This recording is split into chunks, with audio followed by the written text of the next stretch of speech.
1 वर्षांपूर्वी आपल्याच कर्मचाऱ्यांच्या आश्वासित प्रगती योजनेचा हप्ता व वेतन निश्चितीसाठी 2,000 रुपयांची लाच मागितल्याप्रकरणी जळगाव लाचलुचपत प्रतिबंधक विभागाने पालिका कर्मचाऱ्याला अटक केली आहे. पाणी पुरवठा कर्मचारी गणेश शिंगारे यांच्या सुधारित आश्वासित योजनेचा दुसरा हप्ता मिळाला नव्हता, तसेच वेतन निश्चिती झाली नव्हती म्हणून त्यांनी मनोज साहेबराव निकुंभ या कर्मचाऱ्यांची भेट घेतली असता त्याने मला 2,000 रुपये द्या, मी मुख्याधिकाऱ्यांकडून सर्व मंजूर करून आणतो असे सांगितले. याबाबत शिंगारे यांनी 21 ऑक्टोबर 2024 रोजी जळगाव लाचलुचपत प्रतिबंधक विभागाकडे तक्रार केली होती. पोलीस निरीक्षक स्मिता नवघरे, पोलीस कॉन्स्टेबल बाळू मराठे, प्रणेश ठाकूर यांनी सापळा रचला. मात्र मनोज निकुंभ यांनी लाच स्वीकारली नाही. मात्र रेकॉर्डरमध्ये लाच मागितल्याचे स्पष्ट झाले होते. कारवाई स्थगित झाली होती. याबाबत एसीबीने गणेश शिंगारे यांच्याशी वारंवार कारवाईबाबत संपर्क साधला असता ते उपलब्ध झाले नाहीत. अखेरीस 30 नोव्हेंबर 2025 रोजी नाशिक विभागाचे पोलीस अधीक्षक यांच्याकडे गुन्हा दाखल करण्याची परवानगी मिळण्याचा अहवाल पाठवला होता. त्यावर 5 डिसेंबर रोजी पोलीस अधीक्षकांनी परवानगी दिल्यावर मनोज निकुंभ यांच्या विरुद्ध भ्रष्टाचार प्रतिबंधक अधिनियम 1988च्या कलम 7 नुसार गुन्हा दाखल करण्यात आला आहे. तपास धुळे लाचलुचपत प्रतिबंधक विभागाच्या पोलीस निरीक्षक पद्मावती कलाल करीत आहेत. मनोज निकम यांना अमळनेर न्यायालयात हजर केले असता सरकारी वकील ॲडव्होकेट किशोर बागुल यांनी युक्तिवाद केला. न्यायाधीश LD गायकवाड यांनी 3 दिवसांची पोलीस कोठडी सुनावली आहे. दरम्यान मनोज निकम हा 2019 मध्ये देखील लाचलुचपत विभागाच्या जाळ्यात अडकला होता. अमळनेर तालुक्यातील गांधली येथील 10 रोजी बेपत्ता झालेल्या तरुणीचा मृतदेह 12 डिसेंबर रोजी विहिरीत आढळून आल्याची घटना उघडकीस आली. गांधली येथील 18 वर्षीय जयश्री संजय संदानशिव ही 12वीत शिकणारी तरुणी 10 रोजी दुपारी कोणालाच काही एक न सांगता घरातून बेपत्ता झाली होती. तिच्या घरच्यांनी तिच्या नातेवाईकांकडे शोध घेतला, मात्र ती आढळून आली नाही.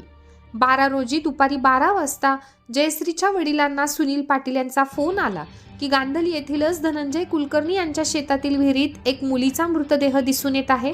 तिच्या अंगावर काळ्या रंगाची ओढणी दिसून येत आहे, तुम्ही येऊन खात्री करा. तिच्या वडिलांनी खात्री केली असता तो मृतदेह जयश्रीचा असल्याचे समजले. मुलीच्या वडिलांनी खबर दिल्यावरून अमळनेर पोलीस स्टेशनला अकस्मात मृत्यूची नोंद करण्यात आली असून तपास हेड कॉन्स्टेबल गणेश पाटील करीत आहेत. 2 मोटरसायकली समोरासमोर टक्कर होऊन चोपडा तालुक्यातील घुमावल येथील एक जण जागीच ठार झाल्याची घटना 12 डिसेंबर रोजी दुपारी 12 वाजता तालुक्यातील दहिवत फाट्याजवळ घडली. नरेंद्र प्रेमराज पाटील राहणार घुमावल असे मैताचे नाव आहे. तो मोटरसायकल क्रमांक MH19BA 7986 वर अमळनेर येथे पैलाड भागातील राजेंद्र पाटील यांच्या मुलाच्या लग्नाला आला होता.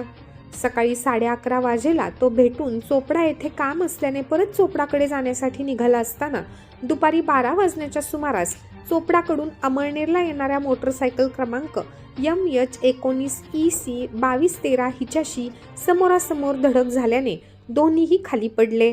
नरेंद्र जागीच ठार झाला होता, तर समोरील अज्ञात चालक गंभीर जखमी झाला होता. त्याला तातडीने वाहनात घालून पुढील उपचारासाठी धुळे येथे रवाना केले. नरेंद्र याचे शवविच्छेदनासाठी ग्रामीण रुग्णालयात दाखल करण्यात आले. अमळनेर पोलीस स्टेशनला नरेंद्र याचा चुलत भाऊ किशोर मोहन पाटील याने फिर्याद दिल्यावरून अज्ञात मोटरसायकल स्वार विरुद्ध गुन्हा दाखल करण्यात आला असून तपास हेड कॉन्स्टेबल सुनील जाधव करीत आहेत.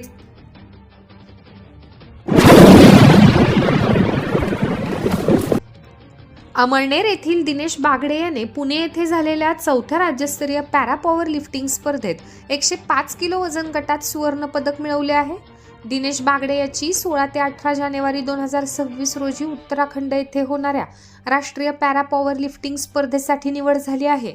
दिनेश याने यापूर्वी 2025 मध्ये झालेल्या खेलो इंडियाच्या पॅरा पॉवर लिफ्टिंग स्पर्धेत सुवर्ण पदक मिळवले आहे, तर 2024च्या खेलो इंडिया स्पर्धेत कांस्य पदक मिळवले आहे. त्याच्या या यशाबद्दल अमळनेर येथील क्रीडाप्रेमींनी अभिनंदन केले आहे. अमळनेर शहरातील वर्धमान नगर भागातील एका घरातून 70,000 रुपयांचा ऐवज चोरीला गेल्याची घटना उघडकीस आली असून अमळनेर पोलिसात गुन्हा दाखल करण्यात आला आहे. शहरातील गलवाडे रस्त्यावरील वर्धमान नगर भागात आनंद पिरण शिरसाट हे आपल्या कुटुंबासह राहतात. 6 डिसेंबर रोजी सायंकाळी 4 वाजता ते आपल्या पत्नीसह पत्नीच्या नोकरीच्या ठिकाणी सार्वे तालुका पाचोरा येथे त्यांच्या नोकरीच्या ठिकाणी गेले होते. 9 डिसेंबर रोजी आनंद शिरसाट यांच्या शेजाऱ्याचा त्यांना फोन आला की तुमच्या दरवाजाचे कडी कुलूप तुटलेले आहे. 10 डिसेंबर रोजी आनंद शिरसाट घरी आले असता त्यांच्या बेडरूममधील कपाटातून 40,000चे सोन्याचे दागिने तर 30,000ची रोकड असा एकूण 70,000चा मुद्देमाल चोरीला गेल्याचे समजले. अज्ञात चोरट्याविरुद्ध चोरीचा गुन्हा दाखल करण्यात आला असून पुढील तपास पोलीस हेड कॉन्स्टेबल विनोद सोनवणे करीत आहेत.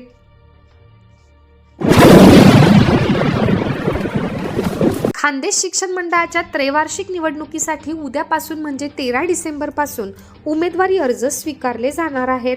13 ते 16 डिसेंबर दरम्यान अर्ज स्वीकृती असून छाननी 17 डिसेंबर रोजी तर 20 डिसेंबर रोजी उमेदवारी अर्ज माघार घेण्याची मुदत असून 20 रोजी दुपारी चिन्ह वाटप करण्यात येणार आहेत.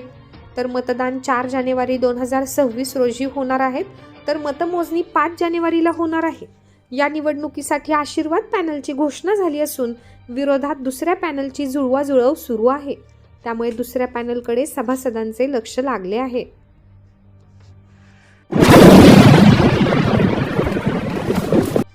अमळनेर शहराचे रहिवासी व ग्रोहोचे संस्थापक व व्यवस्थापकीय संचालक सचिन भिराडे यांनी पंतप्रधान नरेंद्र मोदी यांच्या डिजिटल भारत या संकल्पनेशी सुसंगत डिजिटल मिशन ही संकल्पना अंमलात आणली असून आता प्रत्येक नागरिकाची सर्व माहिती, सर्व योजना व लाभ एकाच लिंकवर उपलब्ध होणार असून यामुळे पारदर्शी कारभारास पुष्टी मिळणार आहे. या प्रकल्पातून शासनाला महसूल प्राप्त होणार आहे. आशा वर्कर्स, अंगणवाडी सेविका, जनगणना विभाग, ग्रामसेवक, आरोग्य अधिकारी, पंचायत समिती, जिल्हाधिकारी, CEO यांना याचा थेट लाभ होणार आहे. यात गाव पातळीवरील मिळकत डिजिटायझेशन, QR कोडसह उतार्याचे पुनरावलोकन, घर क्रमांक निर्धारण, जनगणना व हेल्थ रेकॉर्ड व्यवस्थापन हे एकच डिजिटल प्लॅटफॉर्मवर उपलब्ध होणार आहे. या संदर्भात सचिन भिराडे यांनी राज्याचे मुख्यमंत्री आणि विविध खात्याचे मंत्री आणि राजस्थानचे राज्यपाल हरिभाऊ बागडे यांच्याशीही चर्चा केली असून त्यांनी याबाबत हिरवा कंदील दिला आहे. दरम्यान ग्रोहोचे ध्येय म्हणजे शासनाच्या सर्व डिजिटल सेवा घराघरात पोहोचवणे, ग्रामीण व शहरी विभाग स्मार्ट बनवणे आणि नागरिकांचे तंत्रज्ञान वापरण्याची प्रक्रिया अधिक सोपी व प्रभावी करणे होय. मुख्यमंत्री एकाच क्लिकवर कोणत्याही नागरिकांची माहिती, बेरोजगारी, लाभ, सवलत, त्याची स्थिती पाहू शकतात. त्यासाठी वेगवेगळ्या वेबसाईट बघण्याची आवश्यकता नसेल असे कंपनीचे संचालक सचिन भिराडे यांनी बोलताना सांगितले.